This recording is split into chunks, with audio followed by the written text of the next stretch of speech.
toutes et à tous. Je vais vous parler maintenant d'une autre bactérie, des Helicobacter pylori, qui sont ma bactérie de prédilection au laboratoire, mon thème de recherche depuis une trentaine d'années. Et je vais vous parler de résistance d'Helicobacter pylori au Maghreb. Quelle stratégie pour éviter cette résistance?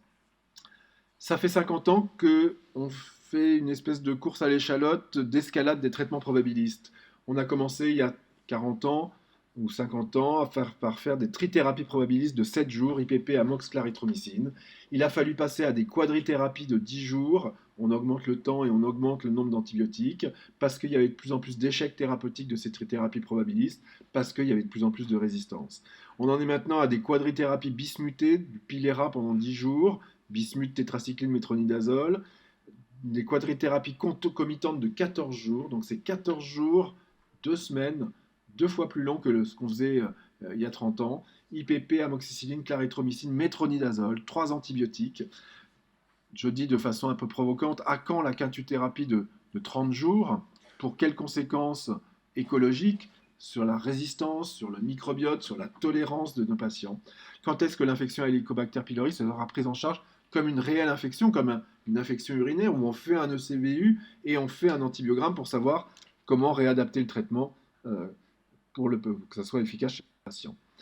5 ans d'escalade de traitement probabiliste, avec évidemment de plus en plus de résistance, de plus en plus d'échecs thérapeutiques, et du coup, de plus en plus d'antibiotiques pour passer au-dessus de ces résistances, et un espèce de cercle vicieux qui fait qu'on a maintenant derrière nous 50 ans de mauvaises stratégies, qu'il va falloir vraiment changer de stratégie pour traiter les patients qui sont infectés par Helicobacter pylori. Les conséquences, c'est l'évolution inexorable de la résistance primaire à la clarithromycine et à la lévofloxacine. Je vous ai mis ici les chiffres en France. Vous voyez que ça monte, ça monte, ça monte. On est maintenant à 20-22% pour la clarithromycine. On est maintenant pratiquement à 20% pour la lévofloxacine. On s'était dit dans les années 2010, si on ne peut plus utiliser la clarithromycine, on va prendre la lévofloxacine. Vous voyez que ça a vite rattrapé le niveau de résistance de la clarithromycine. Qu'est-ce qui se passe au Maghreb? Qu'est-ce qui se passe chez vous? Eh bien, plusieurs études nous permettent d'avoir une bonne idée. Tout d'abord, une étude un peu ancienne, 2005-2007, une étude réalisée par l'équipe de Shedlia Fendry, avec 273 patients, de la culture à l'époque, PCR, des E-tests, clarithromycine, métronidazole, amoxicilline, et puis des PCA Scorpion qui avaient été faites à Poitiers dans mon laboratoire. Et vous voyez à l'époque quelque chose d'assez rassurant. Il ne veut pas me l'entourer, voilà. 14,6% seulement de résistance. On est en 2005-2007. On est en dessous des 15% fatidiques à partir desquels on ne peut plus utiliser la trithérapie empirique IPP, amox, clarithromycine. Eh bien, c'était assez rassurant pour l'époque, mais on sait que depuis ça a monté. D'ailleurs, cette étude de collègues de Sfax nous le dit bien maintenant, la résistance primaire à la clarithromycine a atteint 23%. Vous ne le voyez pas, c'est derrière ma visio. 23% maintenant. Hop, hop, hop. Au Maroc, j'avais fait 2 études avec l'équipe de Amina Benouda et Najat Bouyat, qui était thésarde à l'époque et qui avait fait ce travail de recherche. Donc un premier travail par PCR uniquement, on était à la résistance à la clarithromycine à 28,2, et puis ensuite par culture et par PCR, on retrouve ce chiffre de 28%, donc une augmentation très forte. On est largement au-dessus de ces 15%. Autre étude plus récente, 2017-2020, par les collègues de l'Institut Pasteur de Casa, 185 biopsies, ils font de la PCR-RFLP, qui est une technique un peu difficile à mener, et ils montrent 14,6% seulement de résistance. C'est assez étonnant par rapport aux chiffres que je vous présentais précédemment, où on était déjà au-dessus des 20-25% de résistance. Donc là, quelque chose de différent à Casablanca. En Algérie, une étude que j'avais réalisée avec l'équipe du CHU Mustapha, 33% de résistance en 2008-2014, il y a une dizaine d'années. On refait d'autres études algériennes dans les années qui suivent, 2012-2015 et 2014-2016. Vous voyez, on est à 25% de résistance primaire dans cette étude-là, 29,7% de résistance primaire dans cette étude-là. On voit bien que on n'est plus en dessous des 15% qu'on avait dans les années 2000 à Tunis, par exemple. Une autre étude algérienne, 23% de résistance. Là, c'est sur une étude dans différents hôpitaux, Bab el-Oued, Ben Imsous, Bollorine, 107 patients. Ce phénomène de l'augmentation de la résistance, malheureusement, il est mondial. Dans le monde entier, la situation de la résistance d'Helicobacter pylori aux antibiotiques est préoccupante. C'est devenu une priorité mondiale. L'OMS a identifié la résistance d'H. pylori dans la liste des bactéries hautement prioritaires pour la recherche et le développement de traitements efficaces et de stratégies de traitement efficaces. Et la question qu'on peut se poser, c'est pourquoi une stratégie thérapeutique guidée par les résultats de tests de sensibilité aux antibiotiques, c'est-à-dire soit la PCR, soit l'antibiogramme, n'est pas appliquée pour Helicobacter pylori, une technique, une stratégie qui, on fait le diagnostic, on fait un test de sensibilité, on choisit les antibiotiques actifs, on traite, on contrôle le traitement pour vérifier qu'on a bien une éradication. On sait que cette stratégie, elle est plus efficace, elle est moins chère, elle évite la sélection de mutants résistants, elle préserve le capital thérapeutique, elle est mieux tolérée par le patient. Donc, on l'avait bien montré, nous, par une étude d'intérêt médico-économique d'une stratégie thérapeutique basée sur un test PCR qu'on avait fait en France sur 12 centres, 1367 patients inclus, et avec un test PCR bandelette un petit peu ancien maintenant et qu'on ne ferait plus, pas très performant, ce test HelicoDR, si c'était HP+, on tirait au sort, 256 avec le traitement empirique et pipermox clarithromycine, 265 un traitement orienté, si c'est sensible à la claritro, IPP-amox clarithromycine, si c'est résistant à la claritro, IPP-amox lévofloxacine si c'est sensible à la lévo, métronidazole si c'est résistant à la lévo. Les chiffres parlent d'eux-mêmes, 72,5% de réussite quand c'est le traitement empirique, plus de 85% quand c'est le traitement orienté. Vous voyez, la différence est claire et significative. En 2016, 4 conférences de consensus ont enfin recommandé le traitement guidé sur les différents arguments que je viens de vous présenter. La conférence de consensus européenne, Maastricht, la conférence de consensus US et Canada, Toronto, le GEF, le groupe d'études français des hélicos que je dirige en France, et derrière nous, la Haute Autorité de Santé qui a émis des recommandations dans ce sens-là, avec cet algorithme de recherche d'une infection à Helicobacter pylori qui dépend de l'âge du patient et des signes cliniques qu'il peut avoir. Quand il est jeune et qu'il n'y a pas de signes de gravité, on fait un screening par une sérologie et si elle est positive seulement, on ira vers la gastroscopie. Chez les patients avec des syndromes digestifs, avec des facteurs de risque, etc., on va directement à la gastroscopie. Pourquoi on va à la gastroscopie? Parce que la sensibilité aux antibiotiques qui va nous permettre d'effectuer un traitement guidé comme vous le voyez ici. Quand on n'a pas accès à cette étude de la sensibilité, c'est là qu'on fait du traitement probabiliste et qui n'est plus recommandé malheureusement.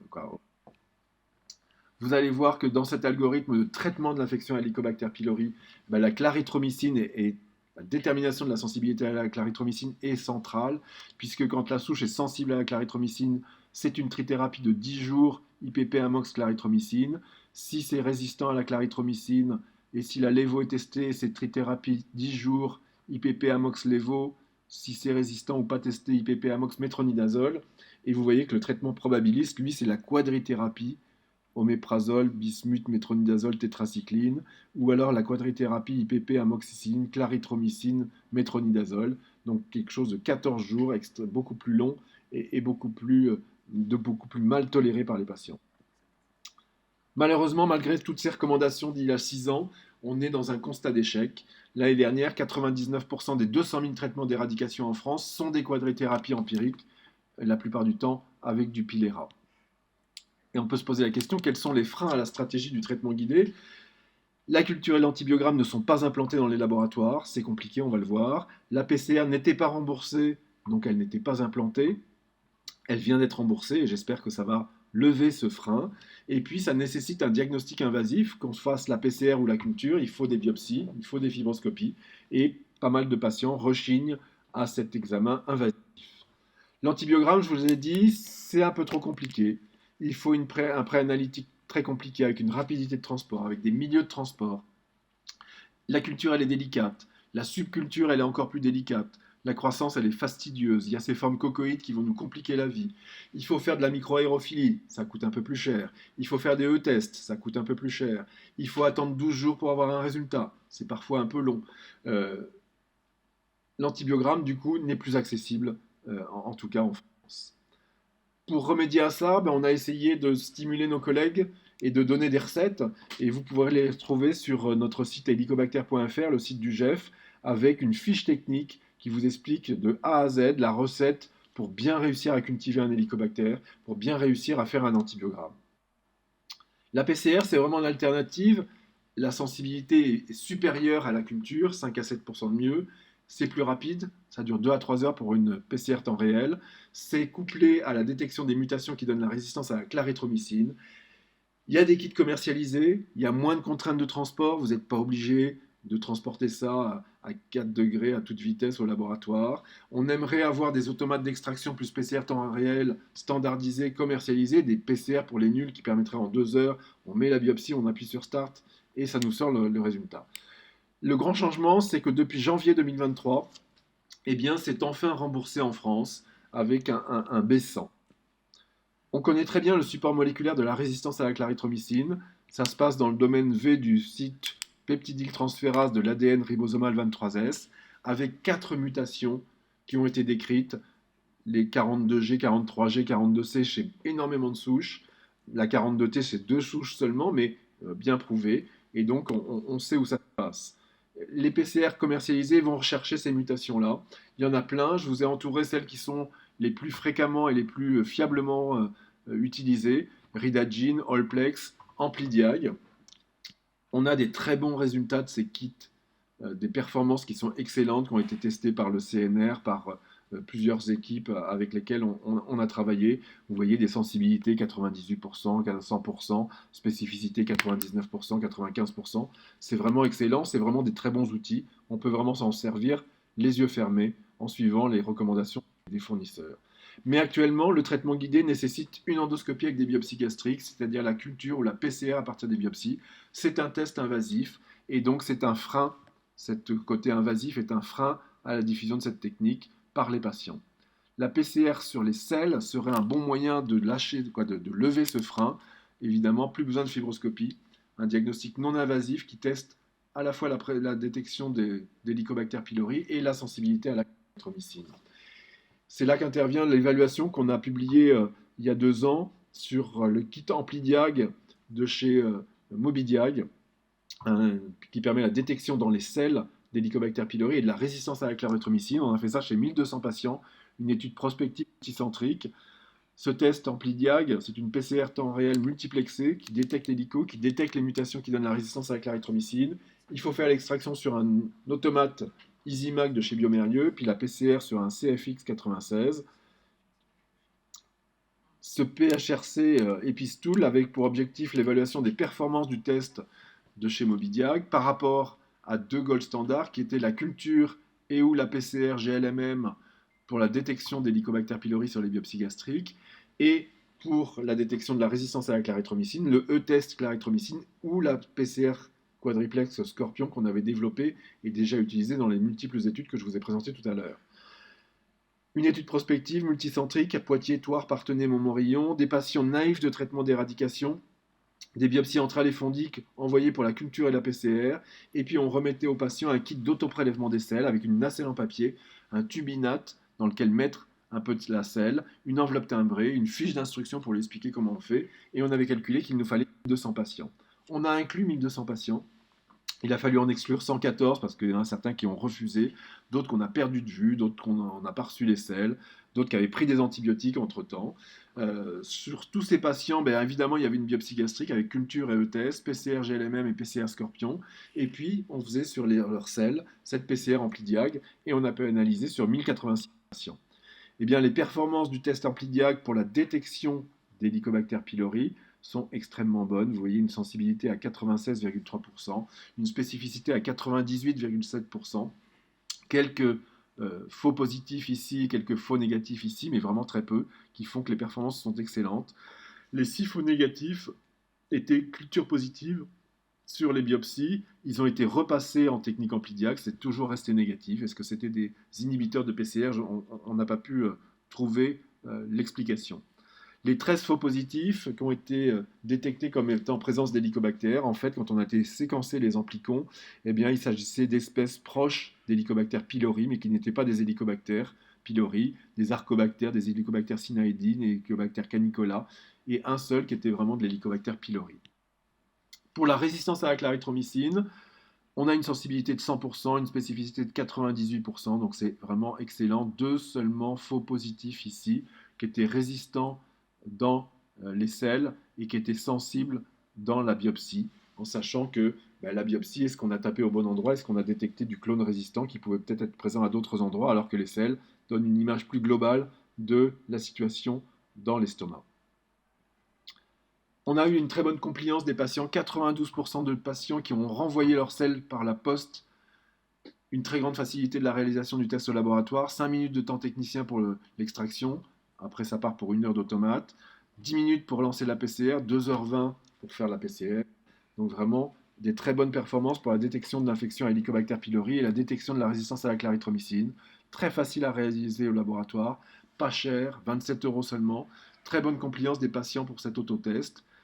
On pensait à l'époque que la PCR à partir des selles allait révolutionner la prise en charge des infections à Helicobacter pylori avec un protocole qu'on vient de monter et qui commence, avec des généralistes qui prennent en charge leurs patients et qui remettent à leurs patients un test de dépistage qui va être envoyé au laboratoire et qui va permettre de les suivre. Le problème qu'on a eu récemment, c'est que l'industriel, Mobidiag, a changé la version du kit et on a une perte de performance. Du coup, on s'est tourné vers une autre technique, le développement du séquençage à haut débit avec la détermination du résistome Helicobacter, c'est-à-dire qu'on va maintenant aller séquencer les mutations chromosomiques qui sont responsables de la résistance aux antibiotiques chez Helicobacter pylori sur les différentes cibles. Vous voyez, pour la clarithromycine, c'est l'ARN ribosomal 23S, le métronidazole, différents gènes RDXA, FRXA et FRXB. Pour la lévofloxacine, GIR-A dans le QRDR de GIR-A, la tétracycline, l'ARN ribosomal 16S, pour la rifabutine, c'est RPOB, pour l'amoxicilline, c'est la PLP1A, et à chaque fois, il y a eu des mutations qui ont été rapportées dans la littérature. Certaines sont vraiment en cause, d'autres, c'est un petit peu plus anecdotique. Donc là, on est en train, avec un interne, de confirmer les mutations décrites dans la littérature comme étant soi-disant responsables de résistance chez Helicobacter pylori. Et en fait, on recrée chez une souche sensible cette mutation-là par mutagénèse dirigée. Et cette technique de mutagénèse dirigée nous permet de générer des mutants et de dire, on regarde ensuite s'ils sont vraiment résistants ou pas. Et on a pu comme ça éliminer pas mal de fausses résistances qui avaient été publiées dans la littérature sur des mauvais arguments et pouvoir confirmer les quelques mutations qui donnent la résistance. En conclusion de ce topo, les PCR temps réel sont de plus en plus performantes et sont plus performantes que la culture pour détecter Helicobacter pylori. Elles testent la sensibilité à l'antibiotique clé du traitement d'éradication qui est la clarithromycine. On a une meilleure détection des mélanges clarithromycine S et R. C'est plus rapide, c'est plus faisable, c'est automatisable. Les kits commercialisés qui sont disponibles sont bons, c'est rassurant pour vous. Les PCR à partir des selles vont révolutionner la prise en charge des infections à Helicobacter pylori. Si leurs performances sont confirmées, on attend que d'autres industriels se mettent à cette PCR dans les selles. Le New Generation Sequencing, le séquençage à haut débit, est un espoir pour réaliser l'antibiogramme moléculaire complet d'Helicobacter pylori à partir des biopsies et peut-être même bientôt à partir des selles. Donc on disposera bientôt d'un diagnostic non invasif qui va faciliter le traitement guidé. On peut se poser la question maintenant, est-ce qu'il y a encore des freins au traitement guidé? Voilà, je voulais vous inviter tous à participer à notre prochain congrès du groupe d'études français des Helicobacter pylori. Il aura lieu le 15 juin 2013 à Lille. Et sur le site helicobacter.fr, vous pouvez désormais trouver l'invitation et la façon d'envoyer des abstracts